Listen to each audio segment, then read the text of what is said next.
मंदिर बनाबोलै एजन मुसलमान व्यक्ति दिले 7 लाख टका। और ये जो सामने आप मंदिर देख रहे हैं और इस मंदिर का जो चंदा उठा है 7 लाख रुपया एक मुसलमान ने दिया है। भारत जे এখন ধর্মনিরপেক্ষ রাষ্ট্র তাৰে পুনৰবাৰ প্ৰমাণ হ'ল।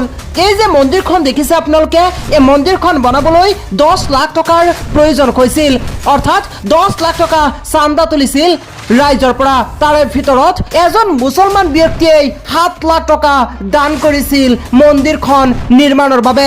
পশ্চিমবংগৰ এইখন কালী মন্দিৰ নিৰ্মাণ কৰা হৈছে 10 লাখ টকা দি, আৰু তাৰে ভিতৰত 7 লাখ টকা এজন মুছলমান ব্যক্তিয়ে দান কৰি পুনৰবাৰ প্ৰমাণ কৰি দিছে যে ভাৰতবৰ্ষ এখন ধৰ্ম নিৰপেক্ষ ৰাষ্ট্ৰ।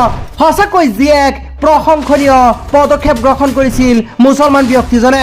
বৰ্তমান সামাজিক মাধ্যমত এই খবৰ চৰ্চিত হৈ পৰিছে, কিয়নো কোনো ধৰ্মৰ পিনে নাচাই এজন মুছলমান ব্যক্তিয়ে 7 লাখ টকা দান কৰিছে মন্দিৰ নিৰ্মাণৰ বাবে, য'ত 3 লাখ টকা অন্যান্য ধৰ্মৰ লোকসকলে দান কৰিছে।